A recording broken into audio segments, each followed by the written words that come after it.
Hosadiganta digital ಸುದ್ದಿವಾಹಿನಿಯ ರೇಷ್ಮೆ ರಾಜನೀತಿ ಈ ದಿನದ ಸುದ್ದಿ ವಿಶ್ಲೇಷಣೆಗೆ ಸುಸ್ವಾಗತ. ಈ ಮಹಿಳಾ ಮಣಿಗಳಿಗೆ ಸೋನಿಯಾ ಗಾಂಧಿಯೇ ಪ್ರಧಾನಿಯಂತೆ. ಕಳೆದ 3 ತಿಂಗಳಿಂದ ಬರೀ ರಾಷ್ಟ್ರದಲ್ಲಷ್ಟೇ ಅಲ್ಲ, ಕರ್ನಾಟಕದಲ್ಲಷ್ಟೇ ಅಲ್ಲ, ಭಾರತದಾದ್ಯಂತ ಅಷ್ಟೇ ಅಲ್ಲ, ವಿದೇಶಗಳಲ್ಲೂ ಕೂಡ ಸದ್ದು ಗದ್ದಲ ಮಾಡ್ತಾ ಇರೋ ಧರ್ಮಸ್ಥಳ ಶ್ರೀ ಕ್ಷೇತ್ರ ಕುರಿತ ಸಾಮೂಹಿಕ ಸಮಾಧಿಗಳ ವಿಚಾರದಲ್ಲಿ ಆ ವಿವಾದಕ್ಕೆ ಸಂಬಂಧಪಟ್ಟಂತೆ ಕರ್ನಾಟಕ ಸರ್ಕಾರ ಸ್ಥಾಪಿಸಿರೋ SIT ನಡೆಸಿರೋ ತನಿಖೆ ಸಾಲದಂತೆ ಅದಕ್ಕಿಂತ ನಿಷ್ಪಕ್ಷಪಾತವಾದ ಅತ್ಯಂತ ವಸ್ತುನಿಷ್ಠವಾದ ತನಿಖೆ ಬೇಕಂತೆ ಕರ್ನಾಟಕದ ಎಡಪಂಥೀಯ ಮಹಿಳಾ ಹೋರಾಟಗಾರ್ತಿಯರಿಗೆ. ಇವತ್ತಿನ ದಿನಪತ್ರಿಕೆಗಳ ಮುಖಪುಟದ ಸುದ್ದಿಯನ್ನು ತಾವು ಗಮನಿಸಿರಬಹುದು. ಕವಿತಾ ಲಂಕೇಶ್, ಅರುಂಧತಿ ನಾಗ್, ಪದ್ಮಸಾಲಿ ಅಕ್ಕಯ್ಯ ಇತ್ಯಾದಿ ಸುಮಾರು 50 ಮಂದಿ ಎಡಪಂಥೀಯ ಮಹಿಳಾ ಹೋರಾಟಗಾರ್ತಿಯರು ಧರ್ಮಸ್ಥಳ ಕ್ಷೇತ್ರದಲ್ಲಿ ನಡೀತಾ ಇರೋ ತನಿಖೆಯಿಂದ ನ್ಯಾಯ ಒದಗಿಸ್ಕೊಡ್ಬೇಕು ಅಂತ ಕರ್ನಾಟಕದ ಮುಖ್ಯಮಂತ್ರಿ ಸಿದ್ದರಾಮಯ್ಯನವ್ರಿಗೆ ಕೇಳ್ಕೊಂಡಿಲ್ಲ.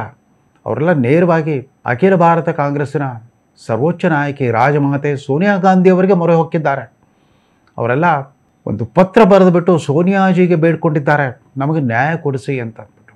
ಇವ್ರ ಪ್ರಕಾರ ಕಳೆದ 11 ವರ್ಷಗಳಿಂದ ರಾಷ್ಟ್ರದಲ್ಲಿ ಸರ್ಕಾರ ಬದಲಾಗಿದೆ, ಪ್ರಧಾನಮಂತ್ರಿ ಬದಲಾಗಿದೆ ಅನ್ನೋ ಕಲ್ಪನೆನೇ ಇಲ್ಲ. UPA ಸರ್ಕಾರ ಗತಿಸಿ 11 ವರ್ಷಗಳೇ ಆಗೋಗ್ಬಿಡ್ತು.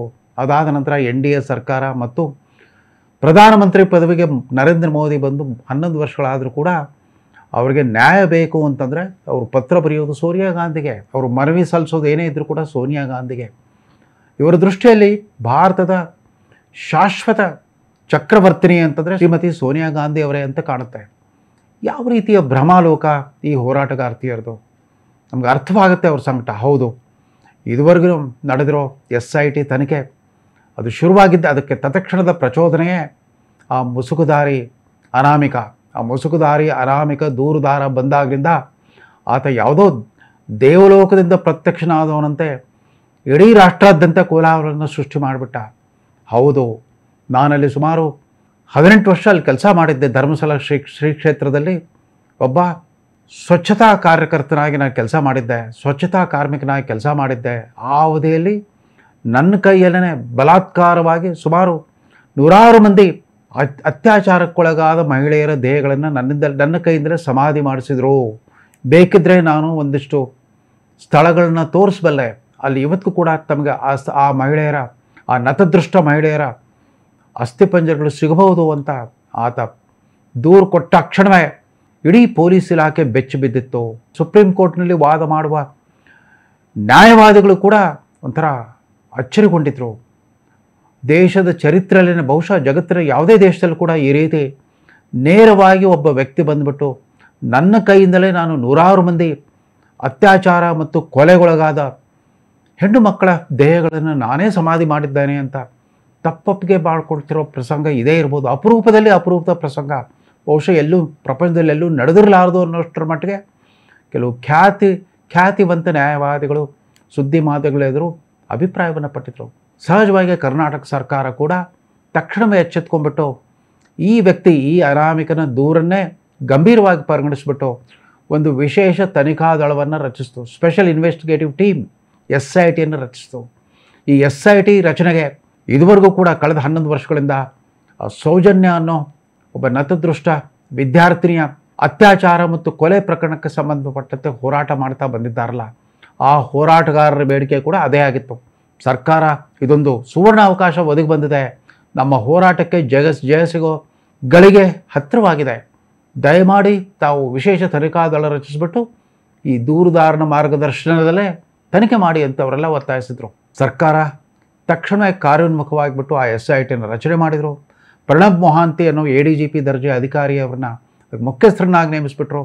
ಅವರಿಗೆ ಸಹಾಯ ಮಾಡಲಿಕ್ಕೆ ಇನ್ನಿಬ್ಬರು IPS ಅಧಿಕಾರಿಗಳು ಮತ್ತು ಉಡುಪಿ ದಕ್ಷಿಣ ಕನ್ನಡ ಜಿಲ್ಲಾ ವ್ಯಾಪ್ತಿಯ ಕೆಳದರ್ಜೆಯ ಪೊಲೀಸ್ ಅಧಿಕಾರಿಗಳನ್ನು ಕೂಡ ಸಹಾಯಕರನ್ನಾಗಿ ನೇಮಿಸಿಬಿಟ್ರು. ಸುಮಾರು 20 ದಿನಗಳ ಕಾಲ ಆತ ತೋರಿಸಿದ ಕಡೆಯೆಲ್ಲ, ಆತ ಬೆರಳು ತೋರಿದ ಕಡೆಯೆಲ್ಲ ನೆಲ ಅಗದು ಬಗದು ಹುಡುಕಾಡಿದರು. ಸಮಾಧಿ ನಂಬರ್ 6, ಆತ ಆರೋಪಿತ ಸಮಾಧಿ ನಂಬರ್ 6ರಲ್ಲಿ ಮಾತ್ರ ಯಾವುದೋ ಅಸ್ಥಿಪಂಜರ ಸಿಕ್ತಂತೆ, ಕೆಲವು ಮೂಳೆಗಳು ಸಿಕ್ಕುವಂತೆ. ಆ ಮೂಳೆಗಳನ್ನು FSL ಪ್ರಯೋಗಾಲಯಕ್ಕೆ ಕಳಿಸಿದಾಗ ಅವು ಯಾವುದೇ ಹೆಣ್ಣು ಮಗಳದ್ದಲ್ಲ, ಅವು ಒಬ್ಬ ಗಂಡಿನ ಮೂಳೆಗಳು ಅಂತ ಗೊತ್ತಾಯ್ತಂತೆ. ಅದಾದ ನಂತರ 13ನೇ ಸ್ಥಳ, ಆತ ಗುರುತು ಮಾಡಿದ 13ನೇ ಸ್ಥಳದ ಬಗ್ಗೆ ಕೂಡ ಸಾಕಷ್ಟು ಕುತೂಹಲ ಎಬ್ಬಿತ್ತು. ನಮ್ಮ ಟಿ ವಿ ಚಾನೆಲ್ಗಳಿಗಂತೂ ಅವರ TRP ಗರಿಷ್ಠ ಮಟ್ಟ ತಲುಪಿದ್ದು ಬಹುಶಃ ಈ ಪ್ರಸಂಗದಲ್ಲೇ ಅಂತ ಕಾಣುತ್ತೆ. ಆ 13ನೇ ಜಾಗವನ್ನು ಬಿಟ್ಬಿಟ್ಟು ಶ್ರೀ ಕ್ಷೇತ್ರದ ಒಳಗಡೆ ಆ ಬಾಹುಬಲಿ ಬೆಟ್ಟಕ್ಕೆ ಹತ್ತಿರವಾಗಿರೋ ಜಾಗದಲ್ಲೂ ಕೂಡ ಆತ ಹೇಳಿದಂತೆ ಅಗೆತ ನಡೀತು. ಬರೀ ಮಾನವ ಶಕ್ತಿಯಿಂದ ಮಾತ್ರವಲ್ಲ, JCB ಯಂತ್ರವನ್ನು ಬಳಸಿ 15ರಿಂದ 20 ಅಡಿವರೆಗೂ ಅಗಿತಾ ಹೋದರು ಪೊಲೀಸರು. ಕಡೆಗೂ ಅವರಿಗೆಲ್ಲೂ ನಿರ್ದಿಷ್ಟ ಫಲಿತಾಂಶ ಸಿಗದೇ ಇದ್ದಾಗ ಆ 13ನೇ ನಂಬರ್ನ ಜಾಗವನ್ನು ಕೂಡ, ಕ್ರಮ ಸಂಖ್ಯೆ 13ರ ಸಮಾಧಿ ಸ್ಥಳವನ್ನು ಅಗದಾಗಲೂ ಕೂಡ ಏನೂ ಸಿಗಲೇ ಇಲ್ಲ. ಈ ರೀತಿ ತನಿಖೆ ಯಾವುದೇ ನಿರ್ದಿಷ್ಟ ಫಲಿತಾಂಶವನ್ನು ನೀಡದೇ ಇದ್ದಾಗ ಪ್ರಣಬ್ ಮೊಹಾಂತಿ ಅವರು ಬಂದು ಗೃಹ ಸಚಿವರಿಗೆ ಮನವಿ ಮಾಡಿಕೊಂಡ್ರು. ಅದುವರೆಗಿನ ಮಧ್ಯಂತರ ವರದಿಯನ್ನು ಕೊಟ್ಟರು. ಆ ವರದಿಯ ವಿವರಗಳೇನು ಅಂತ ಗೊತ್ತಾಗಲೇ ಇಲ್ಲ. ಅಷ್ಟೊತ್ತಿಗಾಗಲೇ ಈ ಪ್ರಕರಣದ ಹೋರಾಟದ ಮೂಲಕವೇ ಪ್ರಸಿದ್ಧಿಗೆ ಬಂದಿದ್ದ, ಸುದ್ದಿ ಮಾಡ್ತಾ ಬಂದಿದ್ದ 3-4 ಮಂದಿ ಪ್ರಮುಖರು ಪಾಪ ಅಷ್ಟೊತ್ತಿಗಾಗಲೇ ಹತಾಶರಾಗಿದ್ದರು ಅಂತ ಕಾಣುತ್ತೆ. ಇಲ್ಲ, ನಮ್ಮ ಹತ್ರ ಖಚಿತವಾದ ಮಾಹಿತಿ ಇದೆ, ಸುಮಾರು 423 ಮಹಿಳೆಯರ ಕೊಲೆಗಳಾಗಿ ಹೋಗ್ಬಿಟ್ಟಿದೆ. ಈ ಉಜಿರೆ, ಧರ್ಮಸ್ಥಳ ಸುತ್ತಮುತ್ತಲಿನ ಪ್ರದೇಶದಲ್ಲಿ 423 ಮಂದಿ ಮಹಿಳೆಯರ ನಿಗೂಢ ಹತ್ಯೆಗಳಾಗಿಬಿಟ್ಟಿದೆ. ಇದ್ರ ಬಗ್ಗೆ ತನಿಖೆ ನಡೀಲೇಬೇಕು ಅಂತ ಶುರು ಮಾಡಿದರು. ಒಬ್ಬ ಯೂಟ್ಯೂಬರ್ ಅಂತೂ ವಿಶ್ವವಿಖ್ಯಾತಿ ಪಡ್ಕೊಂಬಿಟ್ಟ. ಲಕ್ಷಾಂತರ ಮಂದಿ ಅದನ್ನು ವೀಕ್ಷಣೆ ಮಾಡಿಬಿಟ್ಟು ಆತನಿಗೆ ಉತ್ತೇಜಿಸಿದರು. ಹೀಗೆ ದಿಢೀರ್ನೆ ಧರ್ಮಸ್ಥಳ ಹೋರಾಟಕ್ಕೆ ಸಂಬಂಧಪಟ್ಟ ಒಂದು ಅರ್ಧ ಡಜನ್ ಮಂದಿ ಹೋರಾಟಗಾರರು ಈಗಾಗಲೇ ಸ್ವತಃ ತಾವೇ ಪೊಲೀಸ್ ವಿಚಾರಣೆ ಎದುರಿಸಬೇಕಾಗಿ ಬಂದಿರೋ ಈ ಸನ್ನಿವೇಶದಲ್ಲಿ ಬೆಂಗಳೂರು ಕೇಂದ್ರಿತ ಅಷ್ಟೇ ಅಲ್ಲ, ಕರ್ನಾಟಕದ ವಿವಿಧ ಭಾಗಗಳಿಂದ ಈಗಾಗಲೇ ಖ್ಯಾತನಾಮರಾಗಿದ್ದ ಎಡಪಂಥೀಯ ಒಲವಿನ ಹೋರಾಟಗಾರ್ತಿಯರೆಲ್ಲ ಮುಂಚೂಣಿಗೆ ಬಂದಿದ್ದಾರೆ. ಅವರಿವತ್ತು ಅವ್ರಿಗೆ ಯಾಕೋ ತೃಪ್ತಿ ಆದಂತಿಲ್ಲ. ತಾವೇ ಬೆಂಬಲಿಸೋ ಕಾಂಗ್ರೆಸ್ ಸರ್ಕಾರದ ಮುಖ್ಯಮಂತ್ರಿ ಸಿದ್ದರಾಮಯ್ಯನವರೇ ನೇಮಕ ಮಾಡಿದ್ದ SIT ತನಿಖೆ ಅವರಿಗೆ ಸಮಾಧಾನ ತಂದಿಲ್ಲ. ಯಾಕೋ ಸರ್ಕಾರ ಕೂಡ ಸಾರ್ವಜನಿಕ ಅಭಿಪ್ರಾಯಕ್ಕೆ ಮಣಿತಾ ಇದೆ, ಎಲ್ಲೋ ಬಲಪಂಥೀಯರ ಕೈ ಮೇಲಾಗಿಬಿಟ್ಟಿದೆ. ಯಾಕೋ ಆಸ್ತಿಕ ಭಕ್ತರು, ಧರ್ಮಸ್ಥಳದ ಶ್ರೀ ಕ್ಷೇತ್ರದ ಭಕ್ತರ ಆಗ್ರಹದೆದುರು ಸರ್ಕಾರ ತಣ್ಣಗಾಗೋಗ್ಬಿಟ್ಟಿದೆ ಅಂತ ಅನಿಸ್ಬಿಟ್ಟಿದೆ ಅವ್ರಿಗೆ. ರಾಜ್ಯ ಸರ್ಕಾರದ ಪ್ರಯತ್ನ ಸಾಲದು. ಇಲ್ಲಿ ಭೂಗತವಾಗಿರೋ ಸತ್ಯವನ್ನು, ಬಹುಕಾಲದಿಂದ ಭೂಗತವಾಗಿರೋ ಸತ್ಯವನ್ನು ಪತ್ತೆ ಮಾಡಲಿಕ್ಕೆ ನಾವು ರಾಜಮಾತೆಯನ್ನೇ ಮೊರೆ ಹೋಗಬೇಕು ಅಂತ ಅನಿಸಿರ್ಬೇಕು ಇವ್ರಿಗೆ. ನೇರವಾಗಿ ಅವರು ಪತ್ರ ಬರೆದಿರೋ ಅವ್ರು ನಿಜಕ್ಕೂ ನ್ಯಾಯ ಬೇಕಾಗಿದ್ದರೆ ಈ ರಾಷ್ಟ್ರದ ಪ್ರಧಾನಮಂತ್ರಿ ಅವರಿಗೆ ಮನವಿ ಸಲ್ಲಿಸ್ಬೋದಾಗಿತ್ತು, ಅಥವಾ ರಾಷ್ಟ್ರದ ಗೃಹ ಸಚಿವರಿಗೆ ಮನವಿ ಸಲ್ಲಿಸ್ಬೋದಾಗಿತ್ತು. ಅವರಲ್ಲೂ ನಂಬಿಕೆ ಇಲ್ದಿದ್ರೆ, ರಾಜಕೀಯ ನಾಯಕತ್ವದಲ್ಲಿ ನಂಬಿಕೆ ಇಲ್ದಿದ್ರೆ ಸುಪ್ರೀಂ ಕೋರ್ಟ್ನ ಮುಖ್ಯ ನ್ಯಾಯಮೂರ್ತಿಗಳಿಗೆ ಒಂದು ಮನವಿ ಸಲ್ಲಿಸ್ಬೋದಾಗಿತ್ತು. ಆಗೇನಾದರೂ ನ್ಯಾಯಾಲಯದ ನಿರ್ದೇಶನದಲ್ಲಿ ಹೊಸ ತನಿಖಾ ತಂಡ ರಚನೆ ಆಗ್ಬೋದಾಗಿತ್ತೇನೋ. ಇಲ್ಲ, ಅವ್ರಿಗೆ ಇವತ್ತು ಕೂಡ ಭಾರತವನ್ನು ಆಳ್ತಾ ಇರೋ ಮಹಾ ಸಾಮ್ರಾಜ್ಞಿ ಶ್ರೀಮತಿ ಸೋನಿಯಾ ಗಾಂಧಿಯವರೇ, ಅವರ ಭ್ರಮಾಲೋಕದಲ್ಲಿ UPA ಸರ್ಕಾರವೇ ಇನ್ನೂ ಮುಂದುವರೆದಿದೆ. ಮನಮೋಹನ್ ಸಿಂಗ್ರಾಗಲಿ ದಿವಂಗತರಾದ ಮೇಲೂ ಕೂಡ ಅವತ್ತು ಸ್ಥಿತಿ ಹೇಗಿತ್ತು ಅದೇ ಥರನೇ ಪದವಿ. ಪ್ರಧಾನಮಂತ್ರಿಗೆ ಪವರು ಸೋನಿಯಾ ಗಾಂಧಿಗೆ. ಅಖಿಲ ಭಾರತ ಕಾಂಗ್ರೆಸ್ನ ಸರ್ವಶಕ್ತ ನಾಯಕಿ ಅಂದ್ರೆ ಸೋನಿಯಾ ಗಾಂಧಿ. ಅವರಿಗೆ ನಿರ್ದಿಷ್ಟವಾದ ಯಾವುದೇ ಪದವಿ ಇರಬೇಕಾಗಿಲ್ಲ. ಇವ್ರ ದೃಷ್ಟಿಯಲ್ಲಿ ಈ ದೇಶವನ್ನು ಕಾಪಾಡಬಲ್ಲ ಅಗ್ರಮಾನ್ಯ ನಾಯಕಿ ಅಂದ್ರೆ ಸೋನಿಯಾ ಗಾಂಧಿ. ಇವ್ರು ನೇರವಾಗಿ ಸೋನಿಯಾ ಗಾಂಧಿ ಅವ್ರಿಗೆ ಪತ್ರ ಬರೆದಿರೋದನ್ನು ನೋಡಿದರೆ ಇವರು ಮನೋಭೂಮಿಕೆ ಎಂಥದ್ದು, ಇವರಿಗೆ ನ್ಯಾಯೋಚಿತವಾದ ತನಿಖೆ ಅಥವಾ ನಿಷ್ಪಕ್ಷಪಾತವಾದ ತನಿಖೆ ಅಂದರೆ ಯಾವುದು? ತಾವು ನಿರ್ದಿಷ್ಟವಾಗಿ ಯಾರನ್ನು ಗುರಿಯಾಗಿಟ್ಕೊಂಡಿದ್ದಾರೋ ಅದೇ ವ್ಯಕ್ತಿಯನ್ನು ಬಲಿ ಹಾಕೋವರೆಗೂ ಕೂಡ ಆ ತನಿಖೆ ನಡೀಬೇಕು. ಆ ಫಲಿತಾಂಶ ಇಂಥದ್ದೇ ಇರಬೇಕು. ತಾವು ಅಪೇಕ್ಷಿಸುವ, ತಾವು ಬಯಸುವ ಫಲಿತಾಂಶ ಸಿಗದೇ ಇದ್ದರೆ ಅದು ನಿಷ್ಪಕ್ಷಪಾತ ತನಿಖೆ ಅಲ್ವೇ ಅಲ್ಲ. ಅವರಿಗೆ ಯಾವುದೇ ವೈಜ್ಞಾನಿಕ ವಿಶ್ಲೇಷಣೆ ಮತ್ತು ವಿಚಾರಣೆ ಯಾವುದೂ ಅಗತ್ಯವೇ ಇಲ್ಲ. ಕಾನೂನುಬದ್ಧವಾದ ತನಿಖೆ, ವಿಚಾರಣೆ ಯಾವುದರಲ್ಲೂ ಕೂಡ ಅವರಿಗೆ ನಂಬಿಕೆನೇ ಇಲ್ಲ. ಈ ದೇಶದ ಪೊಲೀಸ್ ವ್ಯವಸ್ಥೆ, ಇಲ್ಲಿನ ತನಿಖಾ ದಳಗಳ ವ್ಯವಸ್ಥೆ, ಇಲ್ಲಿನ ನ್ಯಾಯಾಂಗೀಯ ವ್ಯವಸ್ಥೆ, ಇಲ್ಲಿನ ಪ್ರಜಾಸತ್ತಾತ್ಮಕ ವ್ಯವಸ್ಥೆ ಬಗ್ಗೆ ಇವ್ರಿಗೆ ನಂಬಿಕೆ ಇಲ್ಲದವ್ರ ಥರ ಅವ್ರು ವರ್ತಿಸ್ತಿರೋದು ನೋಡಿದ್ರೆ ಅವ್ರ ಬಗ್ಗೆ ಮರುಕು ಹುಟ್ಟುತ್ತೆ. ಅವರು ಮತ್ತೆ ಹೋಗಿ ಸೋನಿಯಾ ಗಾಂಧಿ ಅವ್ರಿಗೆ ಶರಣಾಗಿಬಿಟ್ಟು ನಮಗೆ ನ್ಯಾಯ ಕೊಡಿಸಿ ಅಂತ ಕೇಳ್ತಿದ್ದಾರಲ್ಲ, ಅವ್ರು ನಿರೀಕ್ಷಿಸ್ತಿರೋದಾದರೂ ಏನು?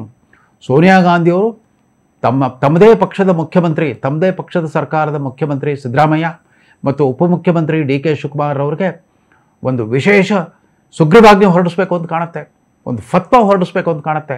ನೀವು ಏನೇ ಆಗಲಿ ಈ ನಮ್ಮ ಹೋರಾಟಗಾರ್ತಿಯರು ಬಯಸ್ತಾ ಇರೋ ರೀತಿಯಲ್ಲಿನ ತನಿಖೆ ನಡೆಸಬೇಕು. ಅವರು ಬಯಸೋ ಫಲಿತಾಂಶವನ್ನೇ ತಾವು ತಮ್ಮ ತನಿಖಾ ವರದಿಯಲ್ಲಿ ಹೊರಬರಬೇಕು. ಅಂದರೆ ಧರ್ಮಸ್ಥಳ ಶ್ರೀ ಕ್ಷೇತ್ರದ ಧರ್ಮಾಧಿಕಾರಿಯವರನ್ನೇ ಗುರಿಯಾಗಿಟ್ಕೊಂಡು ಇವ್ರು ನಡೆಸ್ತಾ ಇರೋ ಹೋರಾಟ. ಎಲ್ಲಿವರೆಗೂ ಧರ್ಮಾಧಿಕಾರಿಯವರೇ ಇವರು ಆರೋಪಿಸ್ತಾ ಇರೋ ಎಲ್ಲ ಘಟನೆಗಳಿಗೆ ಅವರೇ ನಿಜವಾದ ಕಾರಣಕರ್ತರು ಅಂತ ಸಾಬೀತಾಗೋದಲ್ವೋ ಅಲ್ಲಿವರೆಗೂ ತನಿಖೆ ನಡೀತಾನೆ ಇರಬೇಕು. ಅದೇ ದಿಕ್ಕಿನಲ್ಲೇ ತನಿಖೆ ನಡಿಬೇಕು, ಅದೇ ದಿಕ್ಕಿನಲ್ಲೇ ಫಲಿತಾಂಶ ಕೊಡಬೇಕು ಅನ್ನೋ ಈ ಹಠಮಾರಿತನ ಇದೆ. ಇದು ನ್ಯಾಯವಂತ ಪ್ರಜೆಗಳ ಮನೋಧರ್ಮ ಅಲ್ವೇ ಅಲ್ಲ. ಇವರೆಲ್ಲ ನಿಷ್ಪಕ್ಷಪಾತ ತನಿಖೆಯನ್ನು ಬಯಸೋ ಇವರೆಲ್ಲ ಕಾಂಗ್ರೆಸ್ ಪಕ್ಷದ ಪಕ್ಷಪಾತಿಗಳಂತೆ, ಸೋನಿಯಾ ಗಾಂಧಿಯವರ ಅನುಯಾಯಿಗಳಂತೆ ವರ್ತಿಸ್ತಾ ಇರೋದು ನೋಡಿದ್ರೆ ಅವರ ಇದುವರೆಗಿನ ಪ್ರಗತಿಪರ ಚಿಂತನೆ, ಧೋರಣೆ, ಹೋರಾಟಗಳಿಗೆಲ್ಲ ಅರ್ಥವೇ ಇರಲಿಲ್ಲ ಅಂತ ಅನಿಸುತ್ತೆ. ಯಾವುದಾದ್ರೂ ಒಂದು ತಮಗೆ ಅನುಕೂಲವಾಗುವಂಥ ಒಡ್ಡೋಲಗವನ್ನು ಸೇರ್ಕೊಂಡ್ಬಿಟ್ಟು ತಾವು ಹೇಳಿದ್ದೇ ನ್ಯಾಯ, ತಾವು ಬರೆದಿದ್ದೇ ಕಾನೂನು, ತಾವು ಬಯಸಿದ್ದೇ ರಾಜಕಾರಣ ಅನ್ನೋ ರೀತಿಯಲ್ಲಿ ವರ್ತಿಸ್ತಾ ಬಂದಿದ್ದಾರೆ. ಇದು ಅತ್ಯಂತ ದುರದೃಷ್ಟಕರ ಬೆಳವಣಿಗೆ. ಅವರಲ್ಲಿ ಅನೇಕರು ನಮಗೆ ಚಿರಪರಿಚಿತರಾಗಿದ್ದರು. ನನ್ನ ಸುಮಾರು 45 ವರ್ಷಗಳ ಹವ್ಯಾಸಿ ಪತ್ರಿಕೋದ್ಯಮದಲ್ಲಿ ತುಂಬ ಹತ್ತಿರವಾಗಿದ್ದವರು. ಅವ್ರಿಗೆ ಯಾಕೆ ಈ ರೀತಿಯ ಒಂದು ವ್ಯಸನ ಅಂಟ್ಕೊಂಡ್ಬಿಟ್ಟಿದೆ? ಯಾವತ್ತು ಕಾಂಗ್ರೆಸ್ ನೇತೃತ್ವದ UPA ಸರ್ಕಾರ ಪತನಗೊಂಡು ಕೇಂದ್ರದಲ್ಲಿ ನರೇಂದ್ರ ಮೋದಿ ಅನ್ನೋ ಒಬ್ಬ ಹಿಂದುಳಿದ ವರ್ಗದ ನಾಯಕ ಪ್ರಧಾನಮಂತ್ರಿ ಅವತರಿಸಿದಾಗಿಂದ ಇವ್ರಿಗೆ ಸಮಾಧಾನವೇ ಇಲ್ಲ. ಅವ್ರಿಗೆ ರಾಷ್ಟ್ರದ ಕಾನೂನು ವ್ಯವಸ್ಥೆಯಲ್ಲಿ ನಂಬಿಕೆ ಹೊರಟೋಗ್ಬಿಟ್ಟಿದೆ, ರಾಷ್ಟ್ರದ ರಾಜಕಾರಣದಲ್ಲಿ ನಂಬಿಕೆ ಹೊರಟೋಗ್ಬಿಟ್ಟಿದೆ, ಚುನಾವಣಾ ಆಯೋಗದ ಮೇಲೆ ನಂಬಿಕೆ ಹೊರಟೋಗ್ಬಿಟ್ಟಿದೆ, ಪೊಲೀಸು ಮತ್ತು ನ್ಯಾಯಾಂಗ ವ್ಯವಸ್ಥೆಯಲ್ಲೂ ಕೂಡ ಅವ್ರಿಗೆ ವಿಶ್ವಾಸವೇ ಮಾಯವಾಗಿಬಿಟ್ಟಿದೆ. ಇರಲಿ, ಅವ್ರಿಗೆ ಧರ್ಮಸ್ಥಳ ಮಂಜುನಾಥೇಶ್ವರನೇ, ಯಾಕಂದ್ರೆ ಅವ್ರಿಗೆ ನಂಬಿಕೆ ಇಲ್ಲ, ಅವ್ರಿಗೆಲ್ಲ ದೇವರಲ್ಲಿ ನಂಬಿಕೆ ಇಲ್ಲ, ಅವರೆಲ್ಲ ಸ್ವಘೋಷಿತ ವಿಚಾರವಾದಿಗಳು. ಅಕಸ್ಮಾತ್ ಆ ದಯಾಮಯ ದೇವರು ಅನ್ನೋರಿದ್ದರೆ, ಭಗವಂತ ಅನ್ನೋನಿದ್ದರೆ ಅವ್ರಿಗೆಲ್ಲ ಸರಿಯಾದ ದಾರಿ ತೋರಲಿ ಅಂತ ಹಾರೈಸ್ತಾ ಈ ಸಂಚಿಕೆಯನ್ನು ಮುಗಿಸ್ತಾ ಇದ್ದೇನೆ. ನಮಸ್ಕಾರ.